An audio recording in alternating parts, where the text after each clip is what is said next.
So it'll be largely housed into mutual funds because we believe mutual funds is one of the safest instrument, well compliant. Financial literacy is not readily accessible to the masses. नहीं, fair enough, but I would still argue here कि अगर आपका गोल 13 साल दूर है ही, so irrespective of the fact how much money you have, for a goal which is that far, it should probably go into some sort of a risky asset now. Inflation in education has been upwards of 10-11%. Plus, the complication with respect to education has also changed. पहले आपके लिए केवल एक education institute select करना होता था, अभी education institute select करने के बीच में भी एक लेवल ऑफ खर्चा इन्वॉल्व होता है और एजुकेशन कंप्लीट करने के बाद भी बच्चे को समय चाहिए टू सेटल डाउन एटसेट्रा, तो उसका भी पीरियड इन्वॉल्व होता है. So that complications keep on building. So what is important and that is where Over these 20 years, what is the most common mistake that you have seen Indian investors make? Someone who is a high income earner, say someone who is earning more than 2 lakh rupees a month, or let's say 25-30 lakh rupees a year, are they also making the same mistakes, or what are the mistakes that they are making?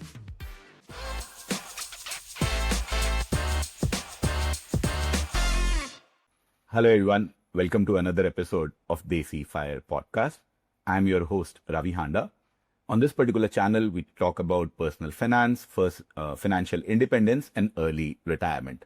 And to help us with that today, we have Sachin Jain with us. He's the managing partner at Scriptbox. And not only that, he has been helping people manage money, and he has been the trusted advisor to them for close to 2 decades now, if I'm not wrong on that. So my first question to you, Sachin, would be, going ahead with that very, very fundamental idea. Since you have seen it from the early days when perhaps, you would be working in the personal finance and advisory space since what, mid-2000s, I believe? Yes. First of all, Ravi, thank you so much for inviting me to your podcast and welcome listeners. I started my journey in 2003, Ravi. Yeah, so that was straight out of 4 college. I read on your LinkedIn that you did your master's from 4. Straight out of college, you got into the finance sector. So over these 20 years, what is the most common mistake that you have seen Indian investors make? I think one thing that has remained constant is jaldi paisa banana hai. Everybody wants to get rich pretty quickly. So that's one common mistake that I've seen. In order to run fast, you run beyond your capacity, and that's where you end up, missing out the race completely. You're out of the race. So typically एक investor की journey में भी ऐसे ही होता है. जल्दी पैसा कमाने के चक्कर में they end up taking, bets or investments that they shouldn't, which completely throws them out of the game. और ये जो बेट्स की आप बात कर रहे हो, डज दैट मीन कि वो कोई इंडिविजुअल स्टॉक्स के अंदर वो लोग बेट ले लेते हैं, और टू बी स्पेसिफिक कि एफएनओ ट्रेडिंग करने लग जाते हैं और समथिंग लाइक दैट, और is it pure you have actually seen people gamble away money as well? So we've always been fascinated by fancy toys. Toys change, fanciness remains. So जब हमने career शुरू करा था उस टाइम पे जो हमारे फैंसी टॉयज होते थे, that was the flair with the tech stocks. So any tech stock you touched would have skyrocketed at that point of time. In the next bull run, that next level of exuberance came in the infrastructure segment. Followed by probably capex stocks, etc. Of course, FNO took the center stage pre-COVID and post-COVID as well. Today, it might be Bitcoin or some of these other NFTs, etc. We don't know. So that flair for getting into fancy stuff, typically has always remained common.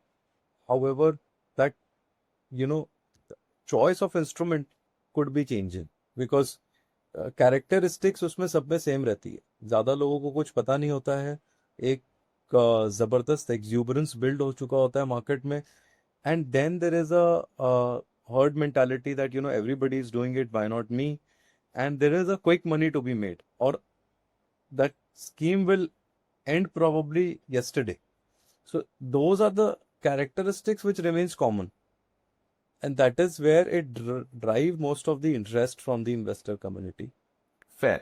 तो ऐसा कुछ है क्या कि इसके अंदर आपने उन लोगों को ज्यादा इन्वॉल्व होते हुए देखा है जिनके पास में या तो कम पैसा है, और लेट्स से वुड यू से someone who is a high income earner, say someone who is earning more than 2 lakh rupees a month, or let's say 25-30 lakh rupees a year, are they also making the same mistakes, or what are the mistakes that they are making? So uh, uh, I think it's to do with toxicity. I mean, uh, what what keeps you away from bad habits is typically your core upbringing and your value systems, and perhaps beyond that, it'll be your knowledge levels. Stock market investing is not very different, or personal finance investing is not very different. As long as you're driven by a strong value system and supported by strong knowledge, you will know your risk appetite pretty well, and you will also know that what amount of risk is good for you or what amount of risk is not good for you. Knowing that much helps you draw a line कि यार इसके आगे मुझे जाना है या इसके आगे मुझे नहीं जाना. वो लाइन मेजॉरिटी लोग ड्रॉ करना भूल जाते हैं, बिकॉज चाहे वो पैसा कम हो या ज्यादा हो उसकी बात नहीं है. द मोमेंट यू से रिस्क, सो मैंने ये देखा है कि अपने अनुभव में लोग कहते हैं यार ऐसा है, मेरे पास अगर 10 लाख रुपए है मान लीजिए, जिसमें से मैं 5 लाख रुपए भूल सकता हूँ, मैं इसको पूरी तरीके से लॉस भी हो जाएगा ना तो मेरे को कोई प्रॉब्लम नहीं होगी, तो मैं इस 5 लाख से कुछ भी कर लेता हूँ. बट वैसा नहीं है, क्योंकि वो 5 लाख अगर आपने लूज कर दिए कंप्लीटली तो आप उस पर्टिकुलर एसेट क्लास को हमेशा के लिए भूल सकते हैं. हम्म तो रिस्क लेना ये नहीं हुआ कि आप उतने पाउंड ऑफ मनी पे पूरा कंप्लीट लॉस कर दीजिए. और इसी वजह से आप देखेंगे कि जो एफएनओ में भी लोग इन्वेस्ट कर रहे हैं वो छोटी पूंजी से ही निवेश कर रहे हैं. मतलब typically 1.5, 2 lakh, 3 lakh, 5 lakhs, that's the ticket size.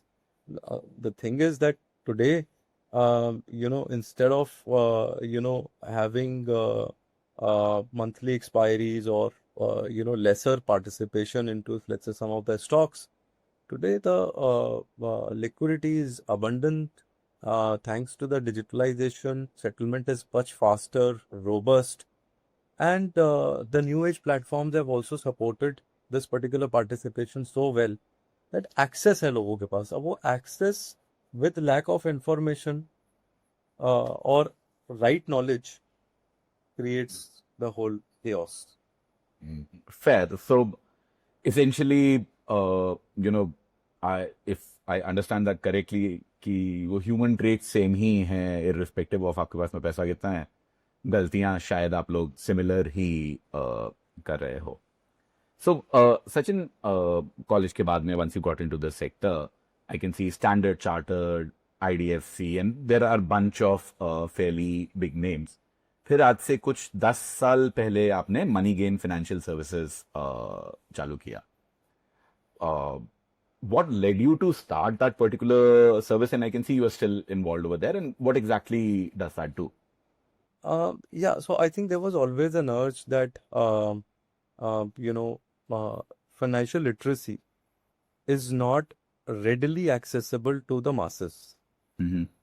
and specifically to the lower strata, because working with banks, it's an expensive activity at the end of the day, because किसी भी इंडिविजुअल की लाइफ को study करना, उसकी risk appetite अच्छे से study करना और उसके बाद उसके लिए एक टेलर मेड प्लान बनाना या एक टेलर मेड स्ट्रैटेजी डिज़ाइन करना is a very expensive exercise. People don't understand. वो it's looks very simple, but उतना सिंपल है नहीं.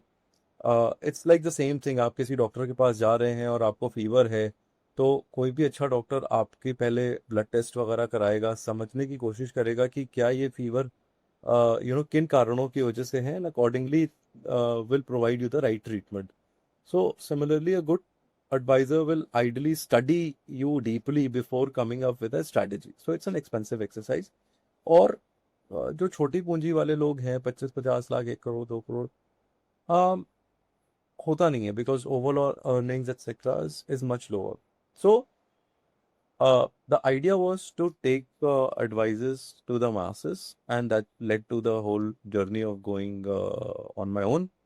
And thankfully, we met Scriptbox, and one of the best platforms and great people building it together. So we thought we'll probably go in hands and work together. Okay. So MoneyGain was essentially a financial advisory firm that you had started?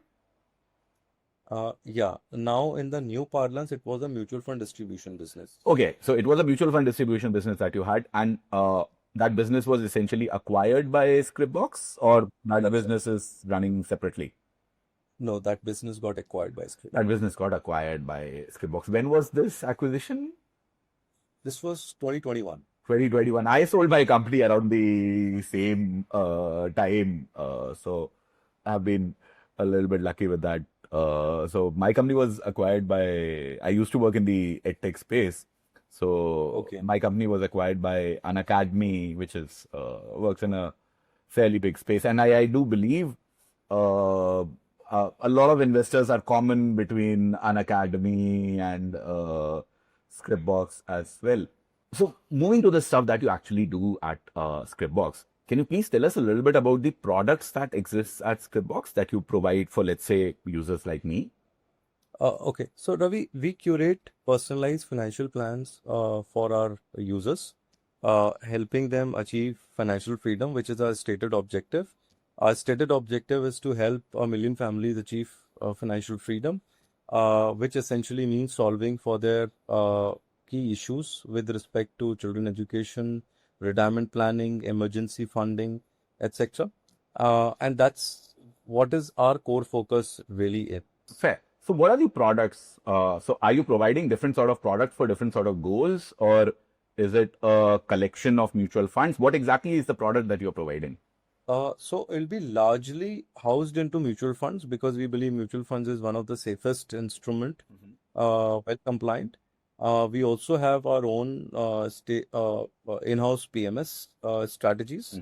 Of course, we can subscribe to other PMS and AIF available in the market, but largely the segment that we deal into, we believe mutual funds is the good enough solution.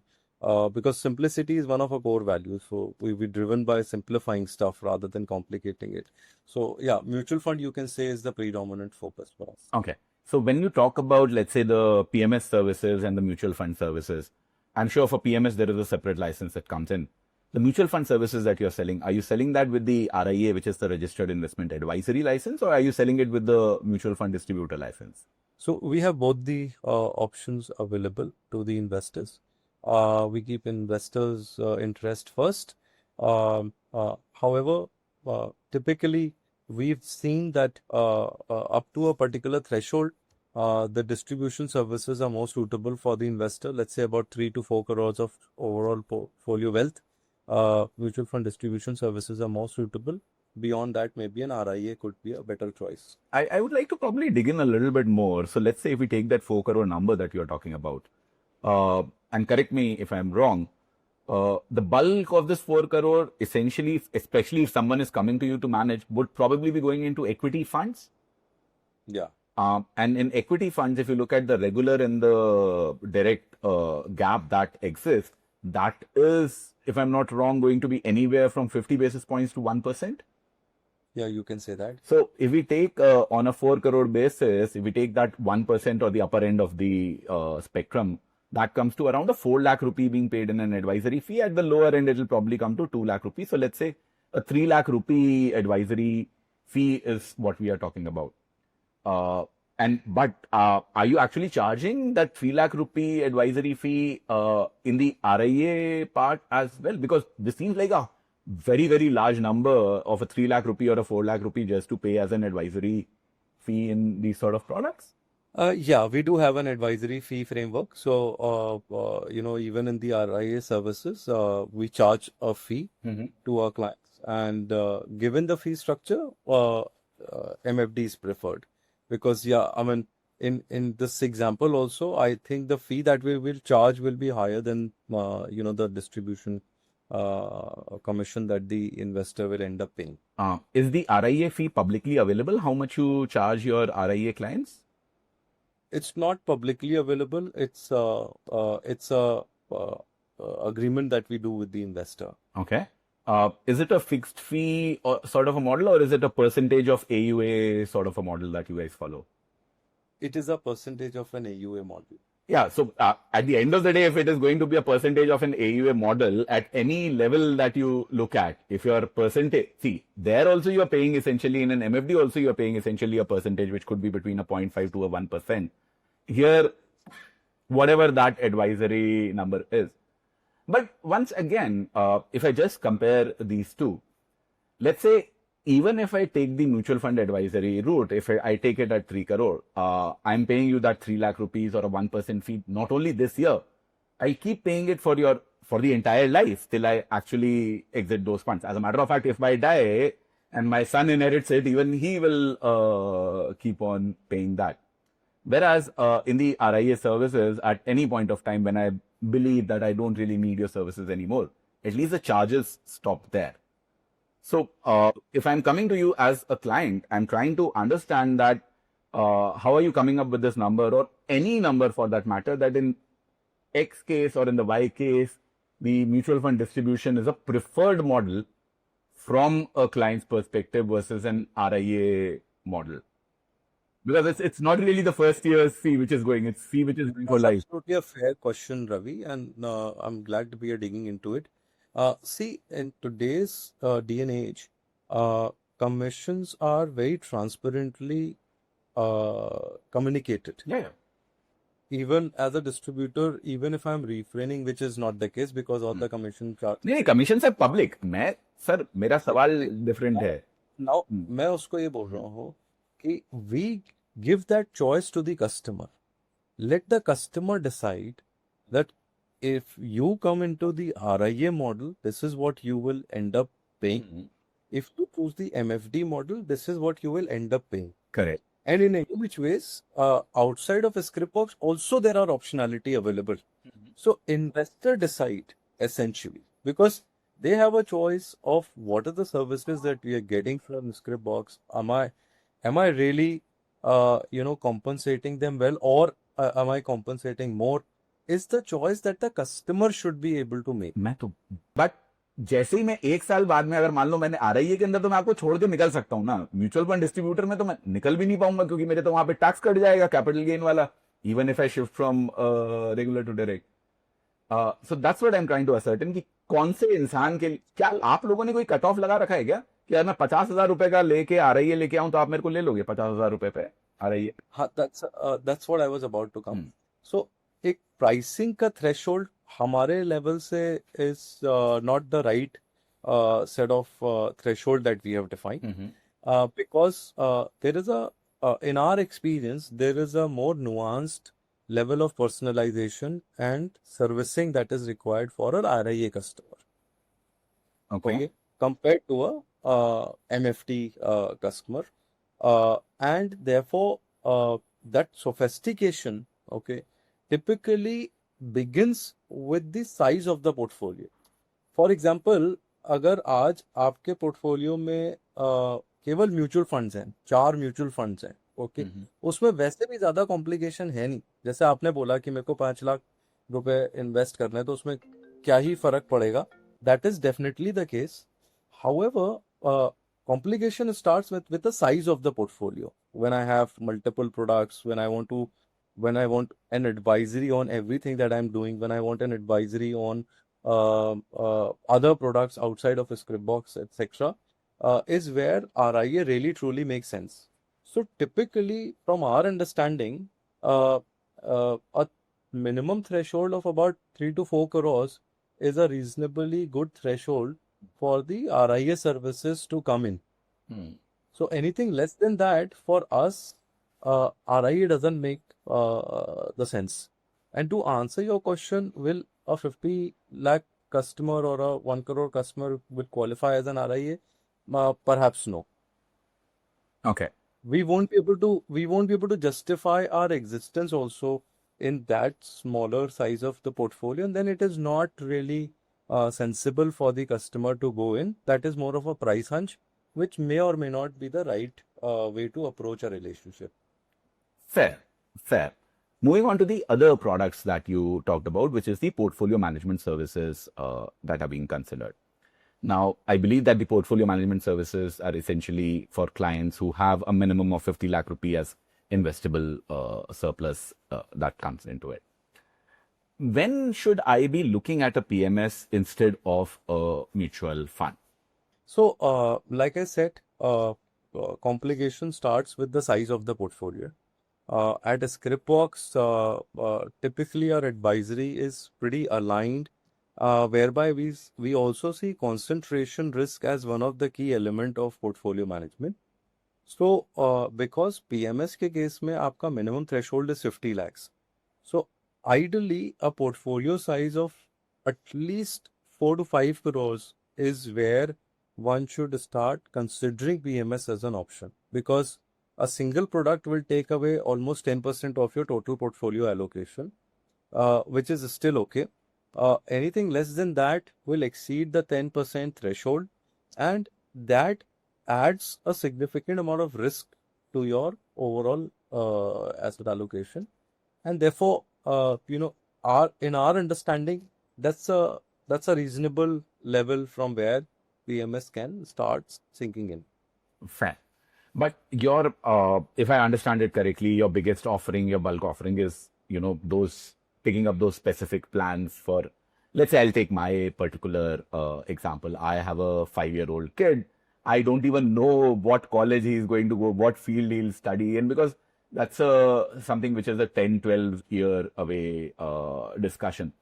And I do have funds, so I have a net worth north of, so let's say if I have 10 crore rupees parked somewhere, how much of that should I be allocating for my 5-year-old's college education?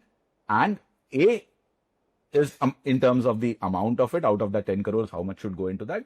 And B, which instrument should it go into? What should the typical distribution or what the typical asset allocation for something like that should look like? Yeah, so I think allocating today is the easiest thing you can do. The choice of instruments could vary. Return expectation could vary. I mean, today, if you look at, there are typically 4 asset classes: equity, debt, commodities, and cash. Typically, commodities have done real well estate for कहाँ sir? आधा India तो उसमें बैठा हुआ है। आप equity, commodity, cash और date की ही बात करते रहोगे तो वो तो 4 क्या मतलब 10% ऑफ द पाई की बात हो रही है। 90% तो अभी भी रियल एस्टेट में बैठा है। real estate. So, but I mean, so even if you include that, allocating to a single or maybe a combination of asset classes is an easier thing to do, because आप बोलोगे कि मेरे बच्चे की पढ़ाई के लिए 2 करोड़ रुपए सफिशिएंट, तो मैं 2 करोड़ रुपए को इस तरीके से एलोकेट करता था. Okay, but the real question is कि आपके बच्चे को अगर वो आज 5 साल का है तो 13 साल लगेंगे फर्स्ट ट्रांच विड्रॉ करने में, right? Correct. And 13 year is a long enough time. If you look at the past 13-year data also, okay, inflation in education has been upwards of 10-11%. Okay, plus the complication with respect to education has also changed. पहले आपके लिए केवल एक education institute select करना होता था, अभी education institute select करने के बीच में भी एक लेवल ऑफ खर्चा इन्वॉल्व होता है, और एजुकेशन कंप्लीट करने के बाद भी बच्चे को समय चाहिए टू सेटल डाउन एटसेट्रा, तो उसका भी पीरियड इन्वॉल्व होता है. So that complications keep on building. So what is important, and that is where we would like to differentiate ourselves, is that year on year, month on month, when you're building and reviewing those corpuses, okay, in line with how your kid is progressing, how their interest is being aligned, you can recalibrate upwards or downwards your goals. And that is critical. That is important. So you're talking about some sort of a dynamic asset allocation gets followed, that maybe there is a 90% equity right now, which becomes a lesser percentage, or are you talking about it gets shifted into different assets? For example, that maybe it was in an ICICI Value Discovery Fund right now, and it moves to HDFC Flexi Cap Fund. What sort of shifts are you talking about here? Yeah, exactly. That's true. No? So let's say आपने बोला 10 crore रुपए is a fantastic amount for providing for your kids' education, including the inflation today. If your kid is to be educated, say domestically, we will rather advise you to not take risk and keep it simple.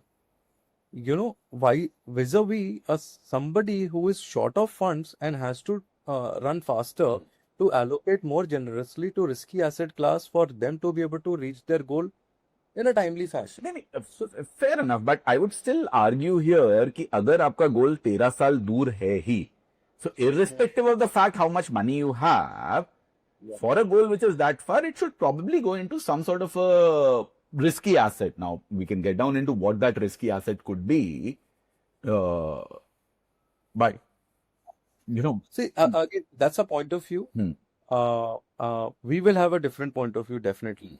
We will say that, okay, to the extent your goal is to be taken care of, as long as you can beat the inflation, we are happy. And we are a moderate risk seeker. We're not a very aggressive risk seeker because we have to solve your life problems. We are not here to aggressively mint money.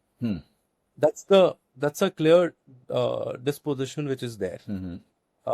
And of course, if you have still got surplus left, well, you can allocate for growth capital and you can grow that money aggressively. Again, aligning to the overall asset allocation that our house will suggest. Fair. So this is where the alpha generation aspect comes in, and I have a user, Bhargav Bhatt. So Bhargav Bhatt had sent in. So I put out if you have any questions for Sachin from Scriptbox. So this question comes to us from Bhargav Bhatt. He says, do you have any detailed and data-backed studies showing the impact? And by impact, he means the alpha generated or the downside capture reduction or something like that of an advisor versus, let's say, a Nifty 50 or any other index fund that you like versus a low-touch product like an NPS. So let's say if I'm coming to you, you say that, okay, Handa, this is the education plan or this is the growth plan or whatever. Is there any data-backed information that I can get? Okay, how has this particular thing done? Because A is about your product selection, which comes into the picture. B, there are the charges also which come in of the active funds, which I assume that you are using, or the PMS that you are using. C, there is an advisory element which is there, and then there is some sort of an advisory fee also comes in. Versus, if I put the same amount of money in something like an NPS, which is very, very low cost, actively managed funds which I can get via an NPS route. Or let's say a pure simple, a Nifty 50 or a Nifty 500 index fund. So when I'm picking you guys, is there any advisor alpha that you guys talk about? Is there any data that is available on that? Yes. As true to our label, we are a digital company, completely data backed. So every fund that we recommend, we have our own fund card, which shows the performance of the fund on 7 key parameters, and upside capture and downside capture are 2 important parameters, which is part of that offering.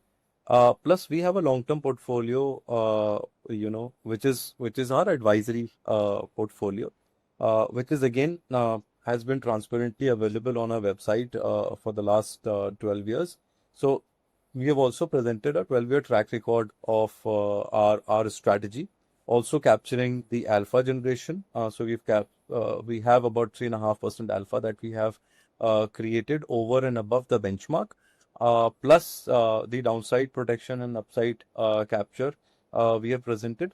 We haven't got a comparison with NPS done because again, it won't be an apple to apple comparison, because in NPS, the maximum you can go into equity 75%. However, in certain cases, we can go up to 100% equity. So over a long period of time, it won't be an apple to apple comparison. and all the performance is shown net of expense. So therefore, there is a reasonable delta one can build. So there is a 3.5% advisory delta over the benchmarks that these various funds that you are using as a collection. See, with NPS, I do agree that there is a 75-100%, but the equity portion is being managed by various fund managers, and their data is fairly readily available. Then we have a question from Sundar from Chennai, and he's talking about what are some of the options that someone can use for estate planning such that they can take care of their special needs kids once they are no longer there. Sure. So the simplest instrument is will, which one can draft for estate planning. And of course, if there is an appointee who can take care of the kid post the demise, an executor makes life simpler. Otherwise, formation of a trust is a slightly complicated, but yeah, that's the preferred route, which can take care of specific needs to be addressed. Fair. Sachin, before we wrap this up, I'll also like to ask a couple of questions very specifically for the core audience, which is the finance. So we call the podcast the Desi Fire Podcast. It talks about me and with some other early retirees in India who have retired early. So the FIRE stands for Financial Independence Retire Early part. So I wanted to talk to you about two specific use cases which have come to me as questions from various sources. So I've just combined them. So one is typically a 35-year-old who is saving essentially with the idea that I should be probably done with it in the next 10 years or so. And then there is another set of guys who are at 43, 44 right now who believe they have enough money, but they are doing just that one extra year so they can have some sort of a buffer built up. For these sort of guys, so let's say someone who has retirement 10 years away, and for someone who potentially has retirement maybe a year or maybe 6 months down the line, what are the sort of asset allocations you would recommend to them, keeping in mind that eventually whatever this asset allocation is, this is from which they are not now going to eat, because these are private employees, there are no pensions or anything like that that's going to happen. So what would you suggest for these two folks? So I think both the classes of investor that you are talking about is a very informed class of investor. So there are two things that I would only like to say. Don't forget that luxuries of yesterdays have become necessities of today. So your lifestyle upgrade is so fast, and India is aspiring to be a developed nation by 2047. So, given the mortality rate of India today, which stands at about 79 years, typically, and with advanced medical services, this is largely to extend. So, you have a good 40-45 year runway ahead of you, and with an advancing nation altogether. So, what kind of impact it will bring into your own lifestyle is something that needs to be given cadence to when you are considering inflation. So inflation is not the CPI or WPI which the RBI really sort of publishes, but it is your true consumption. And largely we have seen healthcare and travel, two predominant areas which consume a large substance of your savings. So therefore that is one factor. And two, taxation. So these are the two main devils which can actually get into your retirement purpose pretty soon, and could make life a bit challenging. Therefore, solving for these two consistently is the key. Stay afloat. If you've already solved for it, and as long as you can take care of these two elements, you should be happy, you should be satisfied with a moderate sort of a risk profile, is what my simple advice would be. I understand that. So I think let me try and rephrase the question. What will be the asset allocation that you will suggest for a 35-year-old who is essentially going to retire potentially in 10 years? Again, difficult for me to answer because again there are a lot of specifics to it. But as a thumb rule, because I am your 35-year-old. What other information do you need from me? I'll happily. yeah, so simply some of the simple stuff is how much is going to be your disposable income or expense, let's say post retirement, if you were to retire today. Say a 4% is what I'm essentially planning to withdraw adjusted for inflation. So let's say I'm withdrawing 4% today. Next year inflation would be a little bit higher. Next year inflation would be a little bit higher. So if I have 10 crore rupees today, I withdraw 40 lakhs right now. 40 lakhs is Uh, 40 lakhs is your expense 40 today. lakhs is my expense today. 40 lakhs is the expense today. And again, typically you have to provide for if you're 35-year-old, you have to provide for a good 50 of these. 45, 50 years Sure. of journey from here on. What I would then recommend is that, just keep about 10 to 15% of the powder dry and invest largely into growth assets. So basically, if you have 10 crores, then probably 1.5 crore is something that you can invest into an arbitrage or sort of a hybrid, conservative hybrid like income arbitrage, etc. Mhm. And the balance can go into long-term equity investing, so that you can look at a 11-12% CAGR. Sort of a blended return, हाँ उतना निकल जाना hopefully उम्मीद तो है बाकी तो मतलब जापान जैसी सिचुएशन हो गई तो किसने देखा है कि क्या होने वाला है, so that exists. Sajjan, thanks a lot for taking out all the time and discussing all this with us today. Before you leave, I have just one simple question for you. What is that one money advice that you would like to give to all our listeners? Consistency. So आपकी कोई भी strategy हो, आप उसको consistently run करें, because याद रखें बंद घड़ी भी दिन में 2 बार वक्त सही दिखाती है. तो बेशक अगर आपने लार्ज कैप इन्वेस्टिंग को अपना रूटीन बना रखा है, just stick to it irrespective of where the markets are. End of the day, at one point of time, there will be mean average reversal, and you'll end up making a lot of money. चलो इसी उम्मीद में मेरा personally speaking बहुत सारा पैसा जो है वो लार्ज कैप के अंदर ही लगा हुआ है, और थैंकफुली पिछले साल भर में तो कहानी थोड़ी सी ठीक ही रही है. क्यों? इसलिए नहीं कि मेरा पैसा बना है, बट मैं जो अपने आसपास वाले लोगों को देख रहा हूँ जो कि स्मॉल मिड में थे, उनकी ही बहुत पिटाई हुई है. So I have been lucky that way, and I like to tell my users, इसमें टैलेंट वगैरह का भाई मेरे को कुछ नहीं आता है, पूरा किस्मत का खेला है कि सही जगह सही टाइम पे पैसा लग गया.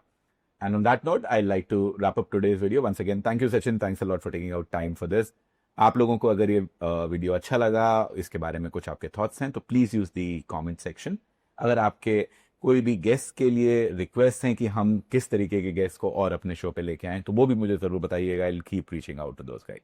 सो thank you. Do remember to like, subscribe and share this video.